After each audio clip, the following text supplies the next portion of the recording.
je le décale un peu par là. Par rapport à la caméra, si je devais faire une projection et tout, je le place ici à la fin, quoi, ce point-là.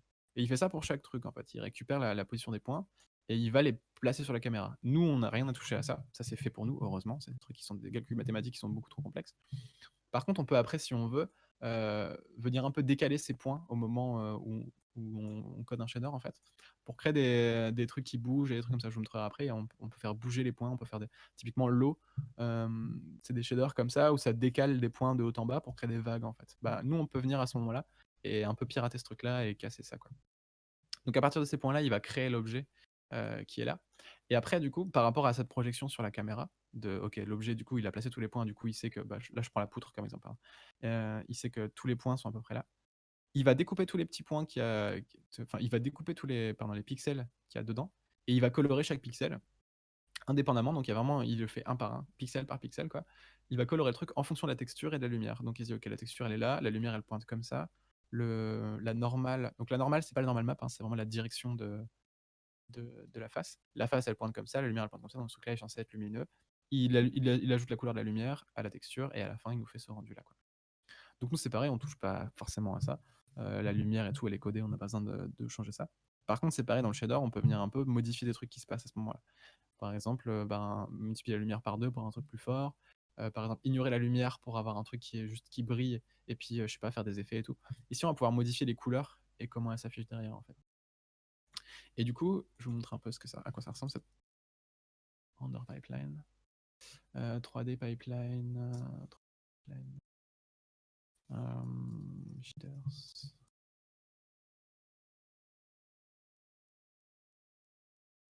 Alors, il y a des exemples que j'aime bien, typiquement celui-là.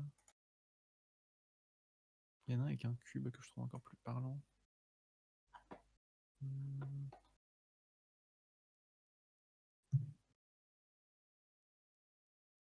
On va utiliser ça. Ah, quoique je préférais l'autre. Attendez. Voilà. Donc ça, c'est la pipeline 3D, du coup. C'est comme ça que ça se passe. Je vous dis juste ça pour que vous ayez une compréhension à peu près de loin, comme ça, de ce qui se passe là-dedans et comment ça marche. Du coup, ouais, Unity récupère une liste de points. Il va les placer dans l'espace 3D. Il va remplir les faces et savoir quelle face doit être remplie ou pas pour savoir qu'est-ce qui doit s'afficher ou pas. Après, il y a une zone qui s'appelle la rasterisation. Donc, c'est ce moment-là, c'est le moment où il choisit, OK, par rapport à cette forme-là, quel pixel je dois considérer comme ce truc-là qui fait partie de la forme. Et après, il va colorer ses pixels. Et à la fin, vous avez un truc qui se rend derrière, quoi. C'est comme ça que ça marche. Pour chaque objet 3D, pour toute la scène, c'est comme ça à chaque fois. Du coup, il y a un truc, c'est que pour chaque pixel, il doit tourner du code tout le temps, en permanence.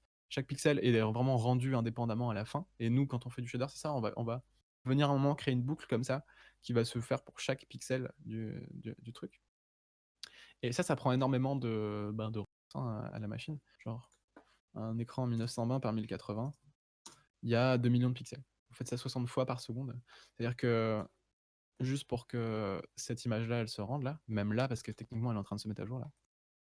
Genre, si je bouge la caméra, elle se met à jour et elle rend le truc et tout, quoi.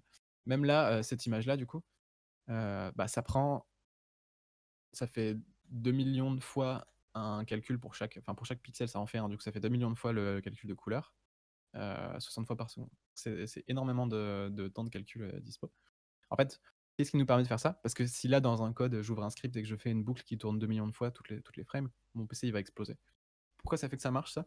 Parce qu'on a des cartes graphiques, en fait.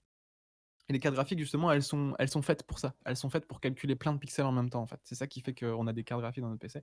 Donc dans votre PC, vous avez un processeur, ce qu'on va appeler CPU aussi.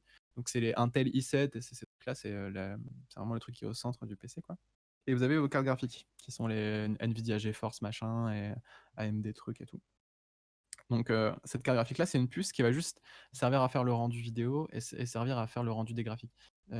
Si vous n'avez pas de carte graphique et vous essayez de faire tourner un jeu même tout petit, vous allez voir que ça va vite exploser votre PC aussi. Euh, du coup, ouais, la carte graphique, elle est très bonne pour ça. C'est faire tout un tas de calculs de couleurs comme ça, très rapidement.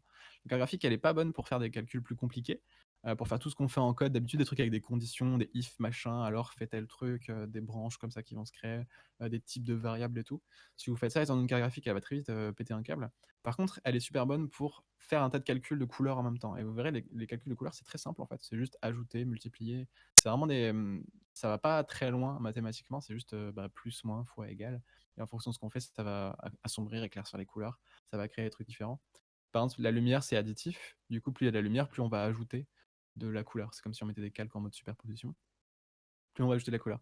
L'ombre, c'est l'inverse. C'est soustractif. Du coup, on va soustraire de la lumière, ou alors on va multiplier les valeurs ensemble et ça va créer ce genre de truc-là. Et ça, la carte graphique, elle est super bonne pour faire ces calculs-là. Par contre, dans un shader, dès qu'on met des ifs, des choses comme ça rend tout de suite le truc un peu plus pété en fait. Je mets CPU versus GPU. Donc GPU, c'est le graphique processeur. Donc c'est une carte graphique en fait. Voilà. Typiquement, comment c'est fait. Un processeur, il a 2, 3, 4 cœurs. Et c'est des puces qui sont très, très complexes et très puissantes, qui peuvent faire des calculs très complexes très rapidement. Mais il y a très peu de cœurs. Une carte graphique, il y a beaucoup de petites puces qui sont très très simples et qui font des calculs beaucoup plus cons, quoi, mais qui peuvent les faire en même temps. C'est ça qui est important. Du coup, tous les pixels sont rendus en même temps et elle est cool pour gérer ça, pour gérer des flux vidéo, pour gérer des trucs. Du coup, nous, c'est pour ça qu'on fait des shaders. Et les shaders, du coup, c'est des programmes qui sont lus par la carte graphique. Les scripts qu'on a fait en tout début d'année avec l'atelier, là, les trucs avec les ifs et les machins, les trucs très simples qu'on a fait avec vous, c'est des scripts qui sont tournés dans le processeur. Et la plupart des scripts qu'on code quand on code un jeu, c'est tourné par le processeur, en fait. Et ils sont faits les uns après les autres, ils sont lus dans l'ordre et tout. Les shaders, c'est pour la carte graphique. Et là, c'est des trucs qui vont être lus en même temps, plein de fois, pour plein de pixels, avec plein d'effets. Voilà, ça c'est juste pour la. C'est plus une anecdote qu'autre chose, parce qu'en vrai, bah, c'est important quand même de comprendre ça, parce que ça va expliquer certains trucs qu'on va faire après. Mais nous, on va pas démonter une carte graphique, on va pas vraiment toucher à la pipeline 3D, elle va rester comme ça. C'est juste pour que vous compreniez vraiment où ça s'intègre là, ce qu'on est en train de faire. Bah, c'est ça en fait. Un shader, c'est ça, c'est un truc qui est codé pour la carte graphique. Donc quand on fait du code de shader, ce que là on va pas faire, mais quand on en code vraiment à la main avec des lignes de code et tout, c'est un code qui ressemble pas du tout à ce qu'on fait en script d'habitude, parce que c'est pas les mêmes langages. Pas pour le même truc à la fin, c'est pas le même langage. Et c'est un truc qui est très basé sur les chiffres, qui est très basé sur les. C'est un langage qui est vraiment fait pour des trucs mathématiques en fait, mais très simple quoi. Euh, Où est-ce que je veux en venir avec ça? Attendez, je vais réfléchir. J'avais un truc à dire, j'ai oublié. Je vais vous montrer des exemples, ça sera plus parlant aussi de ce qu'on peut faire avec les shaders. Mais j'avais un truc en tête et je l'ai oublié. Tant pis, je reviendrai après. Ah si, c'est ça.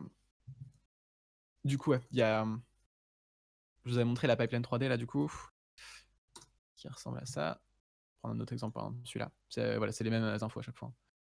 Du coup, nous, ce qu'on va faire dans notre pipeline 3D, c'est qu'on va interagir à des moments précis. En fait, le shader, il recode pas tout ce truc-là, c'est ce que je vous disais tout à l'heure, le fait de placer les éléments sur l'écran, le fait de choisir la couleur de la lumière et tout. Et on va pas recoder ça. Nous, ce qu'on va juste faire, c'est venir modifier. Et un shader, c'est ça, dans Unity, dans Unreal, etc. Un shader, on va juste venir pirater certaines parties là. On va juste, avant qu'il ait fini de passer les positions, on peut les décaler. Avant qu'il ait fini de faire la couleur finale, on peut changer cette couleur. Mais on va pas recoder ce truc-là. On va juste récupérer les infos, les modifier et les remettre dedans, en fait. C'est vraiment ça qui se passe. Et il y a deux types de shaders qui sont les principaux, c'est juste les deux trucs qu'on va faire, qui interagissent à des moments différents.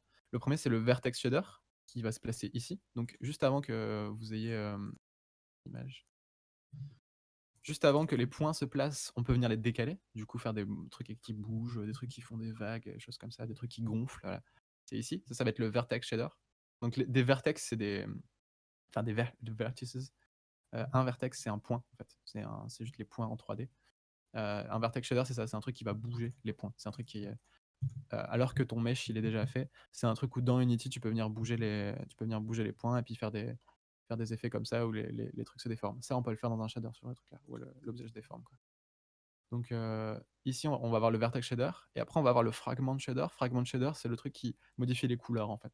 C'est là qu'on va avoir 90% du taf dans un shader plutôt, parce que les positions de points, c'est vraiment pour des trucs très particuliers. Un travail de shader, c'est ça, c'est le moment où on récupère la couleur de la lumière, là, ces trucs-là, et on va venir modifier la façon dont ça s'affiche à la fin en fait.